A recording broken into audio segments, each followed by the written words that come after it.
am Laura Faye. I'm the host of White Pods, and today we have a special guest with us. We have Ira from the law office of Ira M. Perlman. Ira, welcome. I'm so happy to have you with us today. How are you, Laura? Nice to be with you this afternoon. Appreciate it. Thank you. Thank you so much. I'm really interested in learning about you, so I'm going to jump right into it. And why don't you tell me a little bit about yourself and your journey into law? Okay. Well, I've been practicing law since 1985, so that's over 39 years as of now. And I specialize in personal injury and malpractice on behalf of the plaintiff. That's the person who's suing.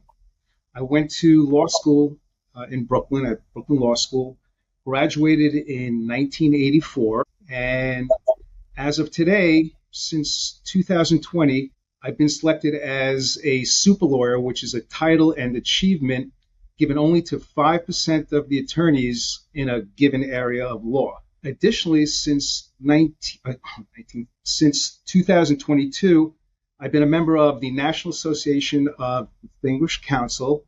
Less than 1% of attorneys in the United States are invited to join that particular organization, which is comprised of the nation's top attorneys. So my practice since 85 has been limited to plaintiffs' personal injury and malpractice, which involves people, unfortunately, who have suffered significant harm, whether physical, mental, or emotional, due to an injury caused by another. And when I say another, it could be a person, company, or a corporation. So your office is personal injury and then malpractice. Say really differentiates you. Well, what differentiates me is that, number one, I've been trying cases since the year I was admitted into practice, which was back in 1985.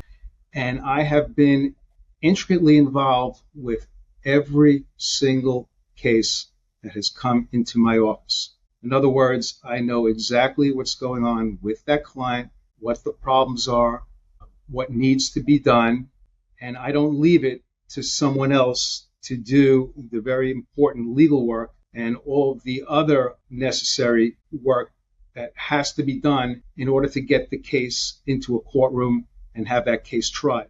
So every case that comes into my office is treated as though it's going to trial. Obviously, the goal is to try to settle the case if you can so that somebody can obtain full and fair justice. And that doesn't mean half of that or a quarter of that. So we strive to get everybody exactly what they're entitled to.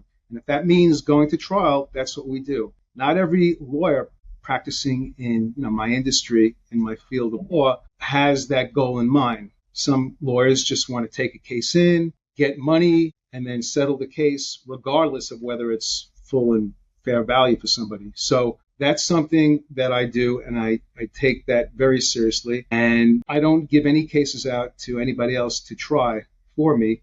I do all the trial work. So I'm involved from the inception right up until the end. That is really, really impressive. I think really important because you have a deep understanding of the client, the case from every single angle. And it sounds like you don't skip a beat at all. No, I mean, we try not to. And very important on that note, at the very beginning, you need to do certain things and take certain steps so as not to compromise that client's case. Because if you don't do what you have to do at the very beginning, and I'm talking about hiring the right experts and spending the necessary monies that are involved to prosecute case, if you don't do that at the beginning, it's going to, cause problems later on towards the end.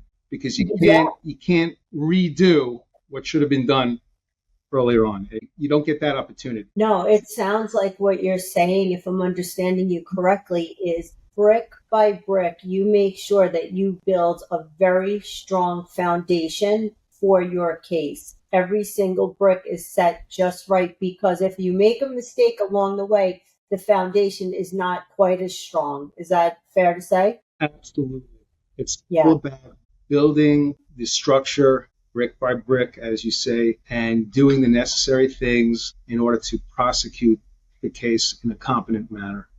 So that the client's story can be told, because people suffer so many different types of harm, and everybody's different. Every client is different.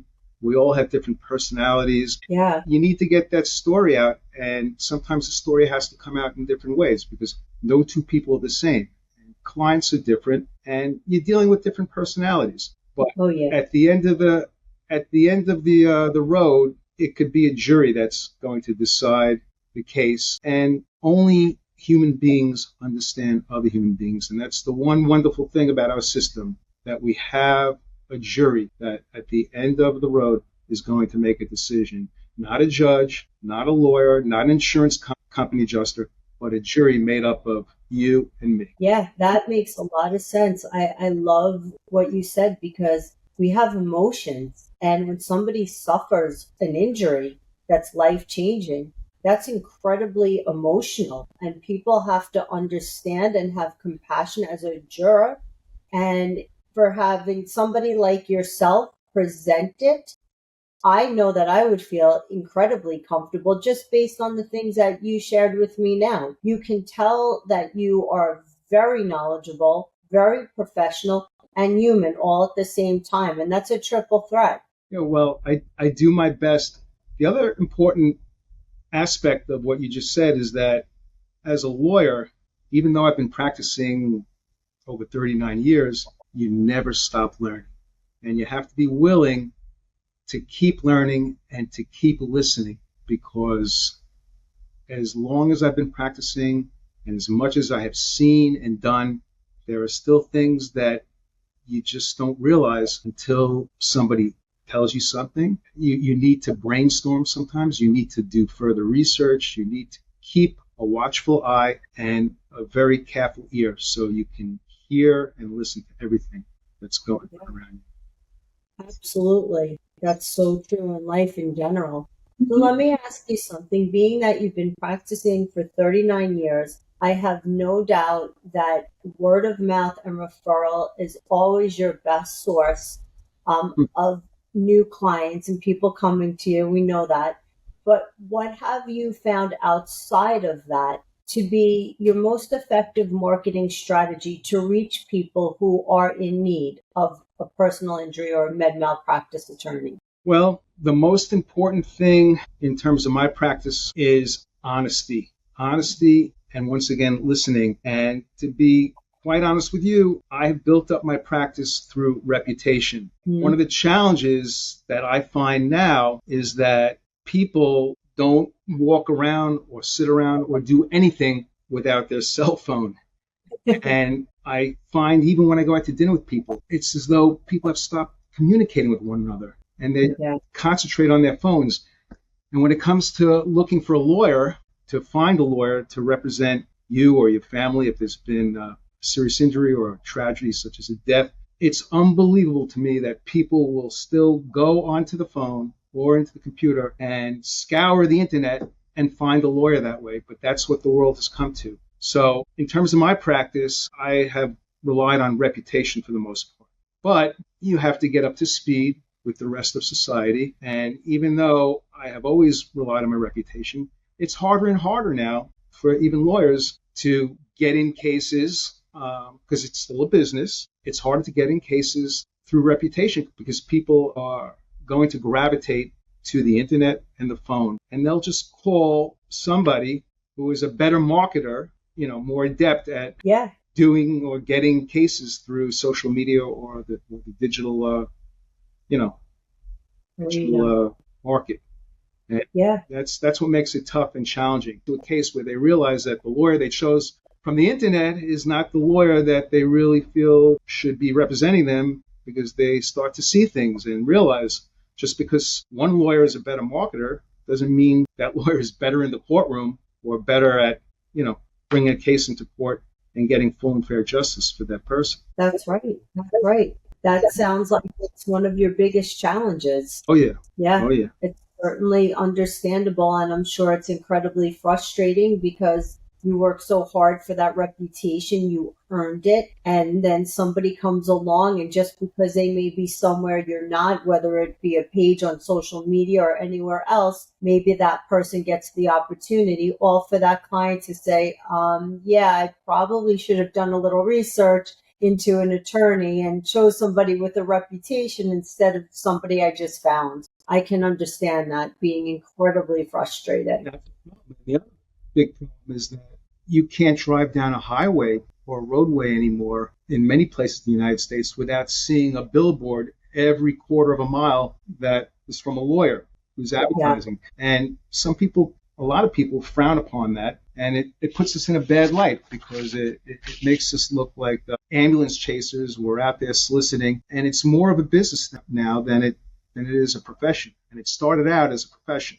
But, this is the problem. These are the challenges that we have to face. So these people that look at us with all this advertising sit on juries sometimes. And, in the long run, in the end, the jury system works because logic and common sense dictates the outcome of a case. And people are not stupid. But when they walk into a jury room, a lot of people, they're thinking about lawyers, ambulance chasers, all these billboards, all the advertising. And that's a hump you have to get over. Yeah. And it's not easy. So these are challenges. Yeah, absolutely. It's a catch-22. It's certainly understandable.